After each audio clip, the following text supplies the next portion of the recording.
ಎಲ್ಲರಿಗೂ ನಮಸ್ತೆ. ಸೌಮ್ಯ ಸುರೇಶಾಚಾರ್ಯ ನಾವು ಯೂಟ್ಯೂಬ್ ಬೇಗ ಹೋದ್ರೆ ಸ್ವಾಗತ. ಎಲ್ಲಾ ದೇವಾಲಯಗಳ ದರ್ಶನವನ್ನ ವಿಡಿಯೋದಲ್ಲಿ ಮಾಡಿಕೊಂಡು ಕೈಲಾಸಗಿರಿ ಬೆಟ್ಟದ ಒಂದು ವಿಡಿಯೋವನ್ನ ತುಂಬಾ ಸಂಜೆ ಆಗಿತ್ತು.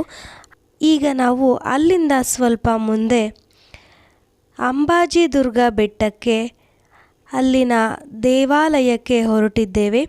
ಅದರ ಬಗ್ಗೆ ಕಿರು ಪರಿಚಯ. ಅಮ್ಮನವ್ರ ದುರ್ಗಾ ಮಾತಾ ದೇವಸ್ಥಾನ ತಪ್ಪದೆ ಅಲ್ಲಿ ಮಿಸ್ ಮಾಡಿದ್ರೆ ಅಲ್ಲಿ ಹೋಗ್ಬಿಟ್ಟು ಬನ್ನಿ. ಅಲ್ಲಿ ಪೂಜೆ ಮಾಡಿಸ್ಕೊಂಡು ಆಂಜನೇಯ ಸ್ವಾಮಿ ದೇವಸ್ಥಾನ ಹತ್ರ ಪೂಜೆ ಮಾಡಿಸ್ಕೊಂಡು ಇಲ್ಲಿ ಡೈಲಿ ಅನ್ನದಾನ ನಡೀತದಲ್ಲ, ಅಲ್ಲಿ ಪ್ರಸಾದ ತಗೊಳ್ಳಿ. ಮತ್ತೆ ನಾನು ರಿಟರ್ನ್ ಇಲ್ಲಿಗೆ ಬಿಡ್ತೀನಿ ಕೈಲಾಸಗಿರಿ ಹತ್ರ. ಫುಲ್ ಟಾಪಲ್ಲಿ ಶಿವ ಟೆಂಪಲ್ ಇದಾನಲ್ಲ, ಅಲ್ಲಿಗೆ ಹೋಗಿ ಬರೋದು 1 hour 1.5 hour ಆಗುತ್ತೆ. ಅಲ್ಲಿಂದ ಟ್ರೆಕ್ಕಿಂಗ್ ಮಾಡ್ಕೊಂಡು ಹೋಗ್ಬೇಕು, ಮತ್ತೆ ಲೇಟಾಗಿ ಹೋಗುತ್ತೆ. ಇಲ್ಲಿ ಇವಾಗ ಸ್ವಲ್ಪ ಲೇಟ್ ಆಗಿದೆ ಎಲ್ಲ ಟೈಮು. ದುರ್ಗಾ ಮಾತೆ 5:30ವರೆಗೂ ಮಾತ್ರ, 6 ಗಂಟೆವರೆಗೂ. ಇವಾಗ ಸ್ವಲ್ಪ ಕಂಟ್ರೋಲ್ ಮಾಡಿದ್ರೆ ಮತ್ತೆ ಬೇಗ ಕ್ಲೋಸ್ ಮಾಡ್ಬೋದಲ್ಲ, ಇಲ್ಲ ಅಂದರೆ ಲೇಟಾಗಿ ಹೋಗುತ್ತೆ.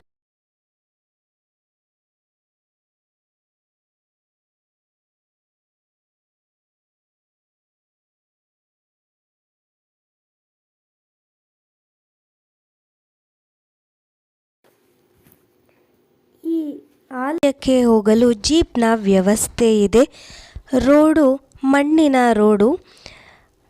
ಹಾಗೆ ಈ ಬೆಟ್ಟಕ್ಕೆ ಕೈಲಾಸಗಿರಿಯಿಂದ 4-5 ಕಿಲೋಮೀಟರ್ ದೂರದಲ್ಲಿರುವಂತಹ ಒಂದು ದೇವಾಲಯ ಶ್ರೀ ಆಂಜನೇಯ ಸ್ವಾಮಿ ದೇವಾಲಯ, ಹಾಗೂ ಅದರ ಮೇಲೆ ದುರ್ಗಾ ಪರಮೇಶ್ವರಿ ಅಮ್ಮನವರು ಹಾಗೂ ಶಿವನ ಒಂದು ಆಲಯವನ್ನು ಸಹ ಇಲ್ಲಿ ಇದೆ.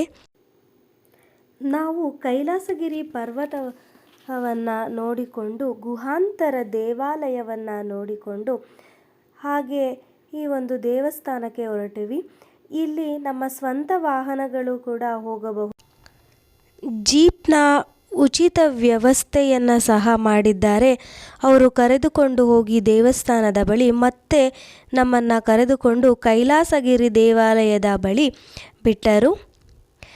ಹಾಗೆ ನಾವು ಅಲ್ಲಿ ಹೋಗುವಂತಹ ದಾರಿ ತುಂಬ ಬೆಟ್ಟ ಗುಡ್ಡ ಕಲ್ಲು, ನೋಡೋದಕ್ಕೆ ಒಂದು ತುಂಬ ಸುಂದರವಾಗಿದೆ.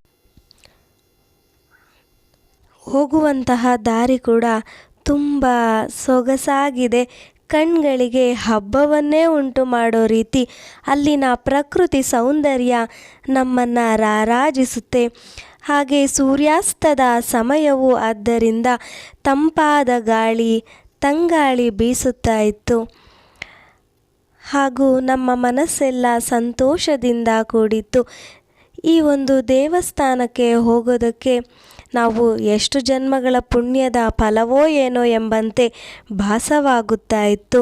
ಇದು ಒಂದು ಇತಿಹಾಸ ಪ್ರಸಿದ್ಧ ಆಂಜನೇಯ ಸ್ವಾಮಿ ದೇವಾಲಯವಾಗಿದೆ. ತುಂಬ ಜನ ಅಂತ ಪಾಳೆಗಾರ ಇದ್ರು ನೋಡಿ, ಅವ್ರು ಪ್ರತಿಷ್ಠಾಪನೆ ಮಾಡಿರುವಂಥ ದೇವಸ್ಥಾನಗಳಿವೆ ಇವೆಲ್ಲ. ಕಾಲಕ್ರಮೇಣ ಯುದ್ಧಗಳೆಲ್ಲ ನಡೆದು ಅವರೆಲ್ಲ ತೀರೋಗಿರ್ತಾರಲ್ಲ, ಮತ್ತೆ ಇಲ್ಲಿ ಯುದ್ಧಗಳೆಲ್ಲ ನಡೆದು ತೀರೋದ್ಮೇಲೆ ಇಲ್ಲಿ ಈ ಸುತ್ತಮುತ್ತಲು ಇರೋರು ಏನಾದರೂ ನಿಧಿ ಅದು ಇಟ್ಟಿರ್ತಾರೆ ಅಂತ ಬಂದ್ಬಿಟ್ಟು ದೇವಸ್ಥಾನಗೆಲ್ಲ ಹೊಡೆದಾಕಿ ನಾಶ ಮಾಡಾಕತ್ತೆ. ದೇವಸ್ಥಾನಗಳು ಏನೂ ಇಟ್ಟಿಲ್ಲ, ಮೂರ್ತಿಗಳು ಮಾತ್ರ ಏನು ತೊಂದರೆ ಮಾಡಿಲ್ಲ. ಬೇಳಿಗಿಡಗಳಾಗಿದ್ದಂಥ ದೇವಸ್ಥಾನ ಅದು ಎಷ್ಟೋ ವರ್ಷಗಳಿಂದ ಪೂಜೆಗಳೇ ನಡೀತಾ ಇರಲಿಲ್ಲ.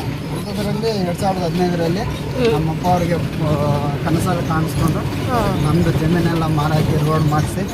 ನಿಮ್ದೇನಾ? ನಮ್ಮಪ್ಪ ಅವರೇ ಮಾಡಿಸಿರೋದು.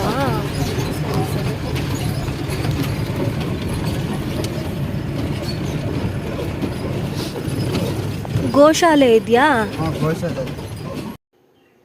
ನಾವು ಜೀಪ್ನಲ್ಲಿ ವ್ಯಾನ್ನಲ್ಲಿ ದೇವಸ್ಥಾನದ ಬಳಿ ಬಂದ್ವಿ. ಅಲ್ಲಿ ಅನ್ನ ಸಂತರ್ಪಣೆ ನಡೀತಾ ಇತ್ತು.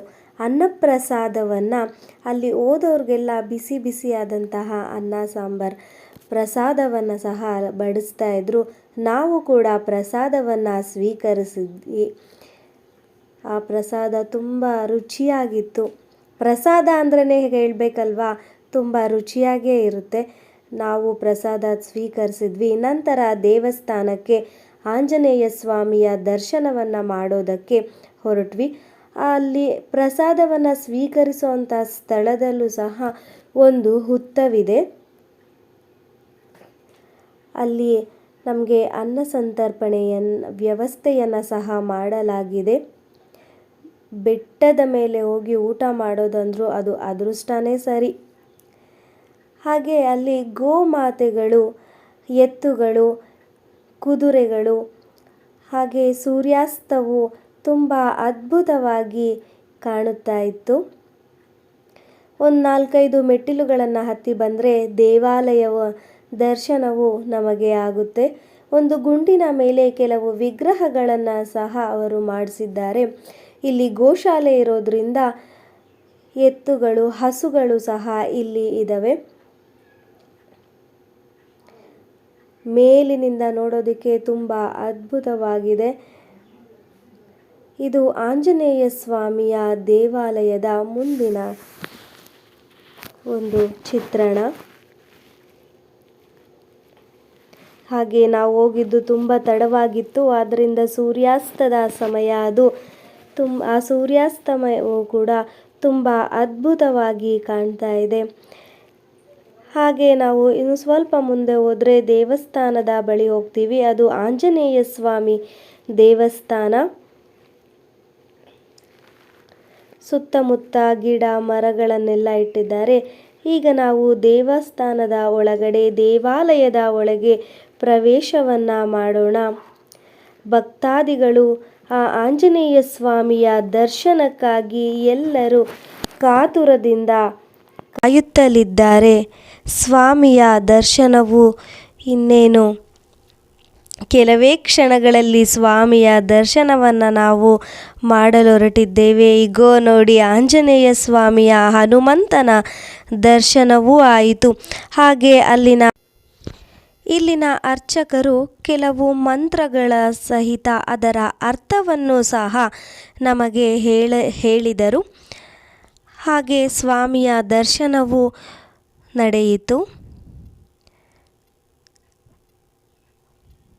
ನೀವು ಸಹ ಮಂಗಳಾರತಿಯನ್ನು ತೆಗೆದುಕೊಳ್ಳಿ, ಸ್ವಾಮಿಯ ದರ್ಶನವನ್ನು ಪಡೆಯಿರಿ. ಒಮ್ಮೆ ಈ ಒಂದು ಆಲಯಕ್ಕೆ ಭೇಟಿ ನೀಡಿ. ಇದು ಚಿಂತಾಮಣಿಯಲ್ಲಿರುವಂತಹ ಅಂಬಾಜಿ ದುರ್ಗಾ ಬೆಟ್ಟ. ಇದು ಚಿಕ್ಕಬಳ್ಳಾಪುರ ಜಿಲ್ಲೆಯ ಚಿಂತಾಮಣಿ ನಗರದ ಸಮೀಪ ಇರುವಂತಹ, ಬೆಂಗಳೂರಿಗೆ ಹತ್ತಿರವಾಗಿರುವಂತಹ ದೇವಾಲಯ ಅಂಬಾಜಿ ದುರ್ಗಾ ಬೆಟ್ಟ ದೇವಾಲಯ. ಇಲ್ಲಿ ಹನುಮನ ದೇವಸ್ಥಾನ ಹಾಗೂ ಶಿವ ಪಾರ್ವತಿಯರು 3 ಸರಿ ಜಪ ಮಾಡಿ ಸಾಕು. ಎಷ್ಟು ಸರಿ? 3 ಸರಿ ಜಪ ಮಾಡಿ ಸಾಕು. ಒಂದು ರಾಮಕೋಟಿ ಗೊತ್ತಾ ನಿಮ್ಗೆ? ರಾಮಕೋಟಿ ಮಾಡ್ತಾರೆ ನಿಮ್ಮೂರಲ್ಲಿ. ರಾಮನ ದೇವಸ್ಥಾನ ರಾಮಕೋಟಿ ಮಾಡ್ತಾರೆ. ಎಷ್ಟು ಸರಿ ಹೇಳ್ತಾರೆ? ರಾಮ ಹೆಸರು ಕೋಟಿ ಸರಿ ಹೇಳ್ತಾನೆ. ಆ ಕೋಟಿ ಸರಿ ಫಲಿತ ಈ 3 ಸರಿ ಮಂತ್ರ ಜಪ ಮಾಡಿ ಫಲಿತ ಸಿಗ್ತದೆ ಅಂತ ಹೇಳ್ತಾನೆ ರಾಮ. ಎಲ್ಲಿ ಜೋರಾಗಿ ಹೇಳಿ ಓಂ. ನಿಮ್ಗೆಲ್ಲ ಗೊತ್ತಿರ್ಬೋದು ಈ ಮಂತ್ರ. ಶ್ರೀರಾಮ ರಾಮ ರಾಮೇತಿ ರಮೇ ರಾಮೇ ಮನೋರಮೆ ಸಹಸ್ರನಾಮ ತತ್ತುಲ್ಯಂ ರಾಮನಾಮ ವರಾನನೆ. ಈ ತರ ಮಂತ್ರ ಇದೆ, ಗೊತ್ತಾ ನಿಮ್ಗೆ? ಗೊತ್ತಿರ್ಬೋದು. ಇನ್ನೊಂದ್ಸರಿ ಓಂ ಶ್ರೀರಾಮ ರಾಮ ರಾಮೇತಿ ಶ್ರೀರಾಮ ರಾಮೇತಿ ರಮೇ ರಾಮೇ ಮನೋರಮೆ ರಮೇ ರಾಮೇ ಮನೋರಮೆ ಸಹಸ್ರನಾಮ ತತ್ತುಲ್ಯಂ ಸಹಸ್ರನಾಮ ತತ್ತುಲ್ಯಂ ಸಹಸ್ರನಾಮ ತತ್ತುಲ್ಯಂ ಸಹಸ್ರನಾಮ ತತ್ತುಲ್ಯಂ ರಾಮನಾಮ ವರಾನನೆ ರಾಮನಾಮ ವರಾನನೆ. ಈ ತರ ಆಂಜನೇಯ ಸ್ವಾಮಿ ಕೇಳ್ಕೊಡ್ತಾನೆ. ರಾಮ ಮಂತ್ರ ಈ ಎಷ್ಟೋ ಜನಕ್ಕೆ ಟಿವಿಲಲ್ಲಿ ಮೊಬೈಲಲ್ಲಿ ಬಂದಿರ್ತದೆ, ನೀವು ಕೇಳಿಸ್ಕೊಳ್ಳಿಲ್ಲ ಅಷ್ಟೇ ಅಲ್ವಾ? ಈ ತರ ಅದೇ ಶ್ಲೋಕದಲ್ಲಿ ಯಾವ ಅಕ್ಷರ ಜಾಸ್ತಿ ಬರ್ತಾ ಇದೆ, ಅಕ್ಷರ ಯಾವ್ದು ಜಾಸ್ತಿ? ರಾಮ ಅಕ್ಷರ ಜಾಸ್ತಿ ಬರ್ತಾ ಇದೆ. ಆ ಥರ 3 ಸರಿ ಜಪ ಮಾಡಿದ್ರೆ, ಕೋಟಿ ಸರಿ ಜಪ ಮಾಡಿದ್ರೆ ಫಲಿತ ಸಿಗ್ತದೆ ಅಂತ ಆ ಕಾಲದಲ್ಲಿ ಆಂಜನೇಯ ಸ್ವಾಮಿ ಹೇಳ್ಕೊಟ್ಟು ಇನ್ನೊಂದು ಮಂತ್ರ ರಾಮ. ಇನ್ನೊಂದು ಕಲಿಯುಗ ಇದೆ, ಕಲಿಯುಗ ಆಯಿತು, ರಾಮಾಯಣ ಆಯಿತು, ಮಹಾಭಾರತ ನೋಡಿ. ನಾ ಸೈಲೆನ್ಸ್ ಇರೋಣ. ಈ ಮಹಾಭಾರತ ನೋಡಿ, ಕೈಲಿ ಹೂವು ಐತೆ ನೋಡಿ, ಹೂವು ಕಾಣಿಸ್ತಾ ಆಯ್ತಾ? ಅದು ಸೌಗಂಧಿಕ ಪುಷ್ಪ ಭೀಮಾ ಕೊಡ್ತಾ ಇರೋ ಸಂಕಲ್ಪ ಅವಾಗ ಹೇಳಿದೀನಿ ಅಲ್ವಾ? ಈಗ ಮಹಾಭಾರತದಲ್ಲಿ ಯಾರು ಇದ್ದಾರೆ? ದೇವರು ಕೃಷ್ಣ. ಆ ಕೃಷ್ಣ ಕೆಳಗಡೆ 4 ಜನ ಇರ್ತಾರೆ ಶಿಶುಗಳು. 4 ಜನ ಶಿಶುಗಳು ಇರ್ತಾರೆ. ಆ ಶಿಶುಗಳ ಹತ್ರ ದಿನಾ ಪಾಠ ಹೇಳ್ಕೊಡ್ತಾನೆ.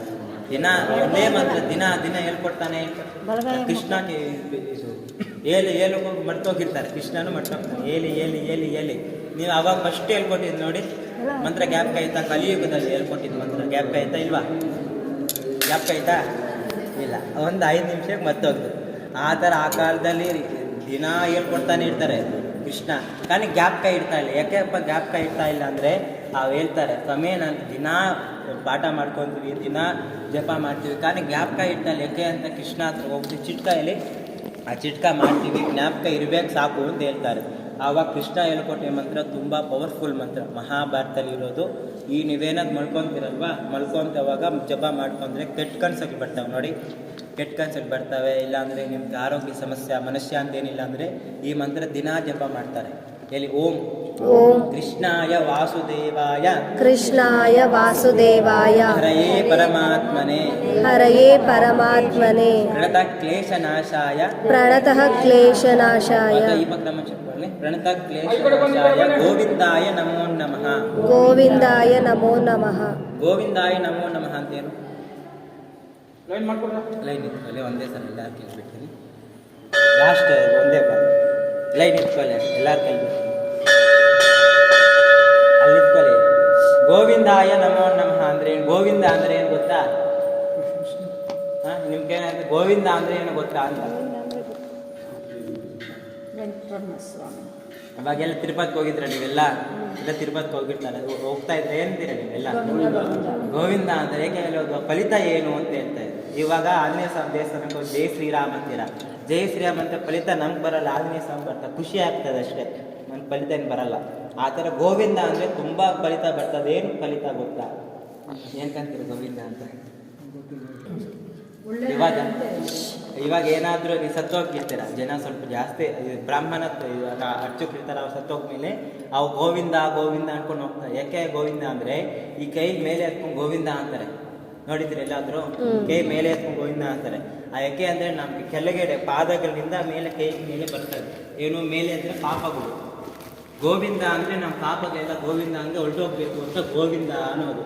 ನಾವು ಮಾಡಿದ ಕೆಟ್ಟ ಕೆಲಸಗಳು ಇಲ್ಲಾಂದರೆ ಕೆಟ್ಟ ಬಾಧೆಗಳಿರ್ತಾವೆಲ್ಲ, ನಾವೊಂದು ಜೀವಿಕೆ ಕೆಟ್ಟ ಬಾಧೆಗೆ ಬೀಳೋದು, ಇಲ್ಲಾಂದರೆ ಒಂದು ಇದು ಜನಕ್ಕೆ, ಇಲ್ಲಾಂದರೆ ನಿಮ್ಗೆ ಏನಾದರೂ ಕೆಟ್ಟ ಕೆಲಸಗಳು ಬರ್ತಾ ಇರೋದು, ಇಲ್ಲಾಂದರೆ ನಿಮ್ಮ ಮನಃಶಾಂತಿ ಇರಲ್ಲ, ಎಲ್ಲ ಇದ್ರೆ ಕೈ ಮೇಲೆ ಗೋವಿಂದ ಅಂದರೆ ನಮಗೆ ಒಳ್ಳೆ ಬಾಡಿಯಲ್ಲಿ ಇರೋದೆಲ್ಲ ಕೆಟ್ಟು ಇರ್ತಾ ಎಲ್ಲ ಹೊರಟೋಗ್ತದೆ ಅಂತ. ಎಲ್ಲ ಮೇಲೆ ಕೆತ್ತ 3 ಸರಿ ಗೋವಿಂದ ಅಂತ ಹೇಳಿ, ಗೋವಿಂದ ಗೋವಿಂದ ಗೋವಿಂದ ಜೋರಾಗಿ ಗೋವಿಂದ ಅಂತ ಗೋವಿಂದ ಅಂದ್ರೆ ಈ ಗೋವಿಂದ ಅಂದ್ರೆ ಅದು ಫಲ ಆಯ್ತಾ. ಇವಾಗ ಇವತ್ತು ಹಬ್ಬ ಅಲ್ವಾ, ಇವತ್ತು ಹಬ್ಬ, ಈ ಹಬ್ಬ ಎಲ್ಲ ತುಂಬ ಚೆನ್ನಾಗಿ ಮಾಡ್ಕೊಂಡಿದ್ದಾರೆ ಎಲ್ಲ ಮನೆಯಲ್ಲಿ. ಚೆನ್ನಾಗಿ ಮಾಡ್ಕೊಂಡ್ರೆ ಇಲ್ಲ ಎಲ್ಲ ಹೇಳಿ ಶ್ರೀರಾಮ ಜಯ ರಾಮ ಜಯ ಜಯ ರಾಮ, ಶ್ರೀರಾಮ ಜಯ ರಾಮ ಜಯ ಜಯ ರಾಮ, ಶ್ರೀರಾಮ ಜಯ ರಾಮ ಜಯ ರಘುರಾಮ, ಶ್ರೀರಾಮ ಜಯ ರಾಮ ಜಯ ರಘುರಾಮ, ಶ್ರೀರಾಮ ಜಯ ರಾಮ ಜಯ ಜಯ ರಾಮ, ಶ್ರೀರಾಮ ಜಯ ರಾಮ ಜೋರಾಗಿ ಜಯ ಜಯ ನೀವು ಆಂಜನೇಯ ಸ್ವಾಮಿ ಹತ್ರ ಆಂಜನೇಯ ಸ್ವಾಮಿ ಹತ್ರ ರಾಮನ ಅಕ್ಷರ ಹೇಳಿದ್ರೆ ಆಂಜನೇಯ ಸ್ವಾಮಿ ಖುಷಿ ಆಗ್ತದಂತೆ. ಇವತ್ತು ಹಬ್ಬ ದಿವಸ ಅಲ್ವಾ, ಎಷ್ಟೋ ದಿನ ಆಯಿತು, ಖುಷಿ ಆಗ್ತದೆ ದೇವರ ಆಯ್ತಾ. ಜೋರಾಗಿ ಹೇಳ್ಬೇಕು, ರಾಮನ ಅಕ್ಷರ ಬಾಯಲ್ಲಿಂದ ಬಂದರೆ ಆಂಜನೇಯ ಸ್ವಾಮಿ ಖುಷಿ ಆಗ್ತದಂತೆ, ಜೋರಾಗಿ ಹೇಳಿ ಆಯ್ತಾ. ಶ್ರೀರಾಮ ಜಯ ರಾಮ ಜಯ ಜಯ ರಾಮ, ಶ್ರೀರಾಮ ಜಯ ರಾಮ ಜಯ ಜಯ ರಾಮ, ಶ್ರೀರಾಮ ಜಯ ರಾಮ ಜಯ ರಘುರಾಮ, ಶ್ರೀರಾಮ ಜಯ ರಾಮ ಜಯ ರಘುರಾಮ, ಶ್ರೀರಾಮ ಜಯ ರಾಮ ಜಯ ಜಯ ರಾಮ, ಶ್ರೀರಾಮ ಜಯ ರಾಮ ಜಯ ಜಯ ರಾಮ, ಶ್ರೀರಾಮ ಜಯ ರಾಮ ಜಯ ರಘುರಾಮ, ಶ್ರೀರಾಮ ಜಯ ರಾಮ ಜಯ ರಘುರಾಮ. ಇವಾಗ ಆಂಜನೇಯ ಸ್ವಾಮಿ ಖುಷಿ ಆಗಿರ್ತದೆ. ಆ ಖುಷಿ ನಿಮ್ಗೆಲ್ಲ ಬರಬೇಕು ಅಂತ ಆಶೀರ್ವಾದ ದೇವರ ಹತ್ರ ಇರ್ತದೆ ಆಯ್ತಾ. ಜಯ ಇಂದಿರಾ ರಮಣ ಗೋವಿಂದೋ, ಬಾಂಧವ ಗೋವಿಂದೋ, ಅನಾಥ ರಕ್ಷಕ ಗೋವಿಂದೋ, ಜೈ ಅಂತ ಇದೆ ಆಯ್ತಾ. ಜಯ ಜೈ ಹಯಂಗ್ರೀವ ಹಿಂದುವ ಧರ್ಮಾನಿಕಿ, ಜೈ ಹಯಂಗ್ರೀವ ಹಿಂದುವ ಧರ್ಮಾನಿಕಿ, ಜೈ ಹಯಂಗ್ರೀವ ಹಿಂದುವ ಧರ್ಮ की जय श्री रामचंद्र महाराज की जय हयग्रीव हिंदू धर्मानिकी ಇವಾಗ ಜೈ ಅಂದ್ಬಿಟ್ಟು ಕೃಷ್ಣ ಇವಾಗ ಹಯಗ್ರೀವ ಹಿಂದೂ ಧರ್ಮಾನಿಕಿ ಜೈ ಅಂತ ಹೇಳ್ತಿರಲ್ಲ, ಹಯಗ್ರೀವ ಪರಿಪಾರ ಮಾಡ್ಬೇಕು ನೀವೆಲ್ಲ. ಹಯಗ್ರೀವ ಹಿಂದೂ ಧರ್ಮ ಇನ್ನ ಇರಬೇಕು, ಆಯ್ತಾ ಆಯ್ತಾ. ಈ ನಿಂತ್ಕೊಂಡ್ ಜಾಗದಲ್ಲೇ 3 ಪ್ರದಕ್ಷಿಣೆ ಮಾಡ್ಕೊಳ್ಳಿ, ಆಯ್ತಾ. ನಮ್ಮ ದೇವಸ್ಥಾನ ಹಿಂದೂ ದೇವಸ್ಥಾನದಲ್ಲಿ ಹೆಣ್ಮಕ್ಳು ಗಂಟೆ ಹೊಡಿಬಾರ್ದು. ಒಂದು ನಿಮಿಷ ಇರಿ, ಒಂದು ನಿಮಿಷ ಇರಕ್ಕ. ಹೆಣ್ಮಕ್ಳು ಗಂಟೆ ಹೊಡಿಬಾರ್ದು. ಎಷ್ಟೋ ಜನ ಕೇಳ್ಕೊ ಸ್ವಲ್ಪ ಬೈದ್ಕೊಂಡು ಹೋಗ್ತಾ ಇರ್ತಾರೆ. ಆ ಥರ ಗಂಟೆ ಯಾಕೆ ಹೊಡಿಬಾರ್ದು ಅಂತ ಹೆಣ್ಮಗು ಇದು ಗಂಟೆ ಇಲ್ಲ ಅಂದ್ರೆ ಪೂಜೆ ಆಗ್ತದ? ಎಲ್ಲಾದ್ರೂ ಗಂಟೆ ಇಲ್ಲ ಅಂದ್ರೆ ಪೂಜೆ ಮಾಡಿದ್ರೆ ಎಲ್ಲಾದ್ರೂ ಮಾಡಲ್ಲ. ಯಾಕೆ ಶನಿಮಕ್ಕಳು ಗೊತ್ತಾ ನಿಮ್ಗೆಲ್ಲ? ಶನೇಶ್ವರ್ಗನ ದೊಡ್ಡವ್ರಂತೆ ಗಂಟ ಅವ್ರಿಗೆ. ಆ ಶನಿಮಕ್ಕಳು ಏನು ಮಾಡೋಕ್ಕಾಗಲ್ಲ ಗಂಟೆ ಮುಂದೆ. ಇವಾಗ ಗಂಟೆ ಶನೇಶ್ವರನ ಕೈ ಪೂಜೆ ಮಾಡಬೇಕು, ಯಾರಿರ್ಬೇಕು? ಗಂಟೆ ಇರಬೇಕು. ಯಾರು ಎಲ್ಲಿ ಯಾವ ದೇವ್ರ ಹತ್ರಕ್ಕೆ ಹೋಗ್ಬಿಟ್ಟು ಪೂಜೆ ಮಾಡ್ಬೇಕು, ಗಂಟೆ ಇದ್ರೆ ಪೂಜೆ ಮಾಡೋದು. ಗಂಟೆ ಇಲ್ಲ ಅಂತ ಪೂಜೆ ಮಾಡೋಕ್ಕಾಗ್ತದಾ? ಆಗಲ್ಲ. ಅದಕ್ಕೋಸ್ಕರ ಹೆಣ್ಮಗು ಮಾತ್ರ ಗಂಟೆ ಹೊಡಿಬಾರ್ದು ಅಂತ ಹೇಳೋದು. ಸ್ವಲ್ಪ ಜನ ಬೈಕೊಂತಾರೆ, ಸ್ವಲ್ಪ ಜನ ಹಂಗೆ ಹೊರಟೋಗ್ತಾರೆ. ಆ ಥರ ಮಾಡಬೇಡ, ಆಯ್ತಾ ಆಯ್ತಾ. ನಿಂತ್ಕೊಂಡ್ ಜಾಗದಲ್ಲೇ 3 ಪ್ರದಕ್ಷಿಣೆ ಮಾಡ್ಕೊಳ್ಳಿ. ಎಲ್ಲ ಯಾರ ಇಲ್ಲೇ ಅಲ್ಲ, ಎಲ್ಲಾದರೂ ಹೋಗ್ಲಿ, ಮನೆಯಲ್ಲಿ ದೇವಸ್ಥಾನದಲ್ಲಿ ಹೊಡಿಬಾರ್ದು.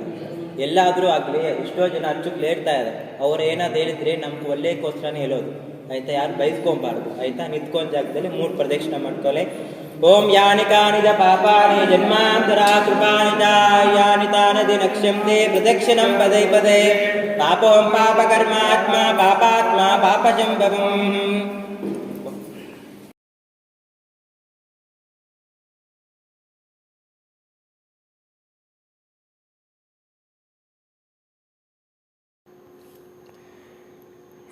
ಅರ್ಚಕರ ಒಂದು ಮಂತ್ರಗಳನ್ನು ಹಾಗೂ ಅದರ ಅರ್ಥಗಳನ್ನು ನಾವು ತಿಳಿಯುತ್ತಾ ದೇವಸ್ಥಾನದಲ್ಲಿ ಆ ಸ್ವಾಮಿಯಿಂದ ಆರತಿಯನ್ನು ಪಡೆದುಕೊಂಡು ಹಾಗೂ ತೀರ್ಥ ಪ್ರಸಾದಗಳನ್ನು ಸ್ವೀಕರಿಸಿ ಆಲಯದಿಂದ ಹೊರ ನಡೆದೆವು.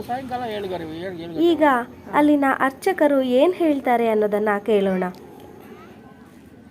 ಇದು ದೇವಸ್ಥಾನದ ಬಗ್ಗೆ ಸ್ವಲ್ಪ ಹೇಳಿ. 1700 ವರ್ಷ ಆಗಿದೆ ಇದು ಸಮಗ್ರ ಆಗಿ. ಆಳ್ಕಾಲದಲ್ಲಿ ಆಗಿರೋದು. ಇವತ್ತು ಅವರು ನಾರಾಯಣ ಅಂತ ಮೇಂಟೈನ್ ಮಾಡ್ಕೊಳ್ತಾರೆ. ಅವರು ಕನಸಿನಲ್ಲಿ ಬಂದು ಈ ಥರ ಮಾಡಿಸಿ ಇದು ಮತ್ತೆ ದುರ್ಗಾದೇವಿ ಪ್ರತಿಷ್ಠೆ ಮಾಡಿದಾಗ ಇನ್ನೂ ಚೆನ್ನಾಗಿ ಬೆಳ್ಕೊಂಡು ಬರುತ್ತೆ ಅಂತ ಹೇಳಿದ್ರಂತೆ. ಯಾರೋ ನಿಮ್ಮಂದು ಬೆಂಗಳೂರದವ್ರು ಬಂದು ನೋಡಿ ಒಬ್ಬರೇ ಅದೆಲ್ಲ ದೇವಸ್ಥಾನ ಕಟ್ಟಿ ಪ್ರತಿಷ್ಠೆ ಮಾಡಿದ್ರು ಅವರೇ. ಮೊದಲು 3 ತಿಂಗಳಾಯಿತು. ಮಂಡಲ ಪೂಜೆ ಕೂಡ ಮುಗಿದು ಒಂದು 20 ದಿವಸ ಆಯಿತು. 41 ದಿವಸ ಮಂಡಲ ಪೂಜೆ ಆಯಿತು. ಅಷ್ಟು ಮಾತ್ರ.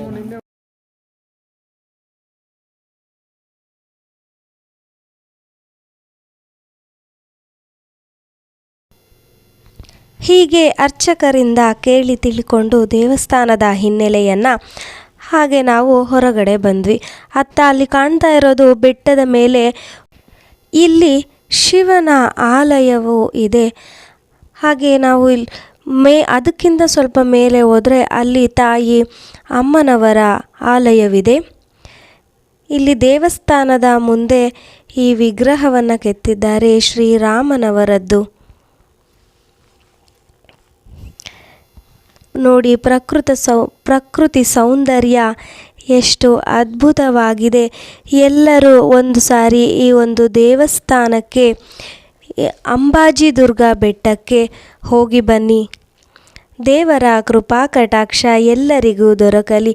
ಸಂಜೆಯ ಹೊತ್ತು ಆ ಒಂದು ಕೇಸರಿ ಹಳದಿ ಮಿಶ್ರಿತ ಬಣ್ಣದಲ್ಲಿ ನೀಲಿ ಬಣ್ಣಗಳ ಮಧ್ಯೆ ಆ ಸೂರ್ಯನ ಅಸ್ತಮಾನವನ್ನು ನಾವು ಕಾಣಬಹುದು.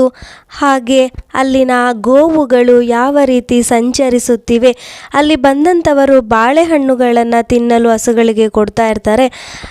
ಆದ್ದರಿಂದ ಅವು ಜನರ ಹಿಂದೆನೇ ಹಿಂಬಾಲಿಸಿಕೊಂಡು ಬರ್ತವೆ. ಇಲ್ಲಿ ಕುದುರೆಗಳು ಸಹ ನಾವು ಕಾಣಬಹುದು. ನಾಯಿಗಳಂತೂ ಎಲ್ಲೆಲ್ಲೂ ಇದ್ದೇ ಇರುತ್ತೆ. ಹಾಗೆ ಇಲ್ಲೂ ಕೂಡ ಇದೆ. ಈ ಒಂದು ಹಸು ಮಾತ್ರ ಎಲ್ಲರ ಹಿಂದೆನೂ ಹೋಗ್ತಾ ಇತ್ತು. ಇನ್ನು ಬೇರೆ ಹಸುಗಳೆಲ್ಲ ತಮ್ಮ ಪಾಡಿಗೆ ತಾವು ಇರ್ತಾ ಇದ್ವು.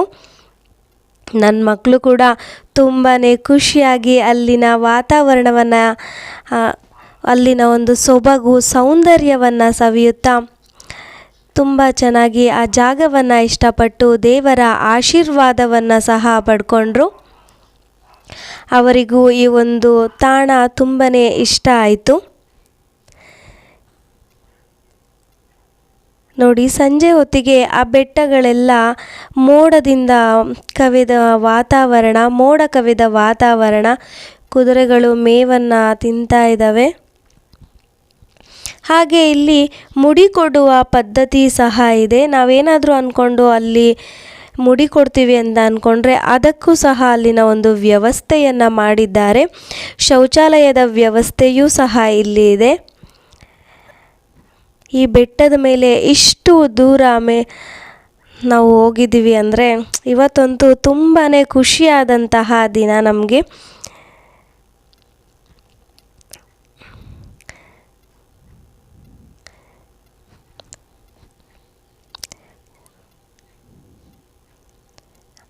ಹಾಗೆ ಇನ್ನು ಮುಂದಿನ ನನ್ನ ವಿಡಿಯೋಗಳು, ಈ ಒಂದು ವಿಡಿಯೋದಲ್ಲಿ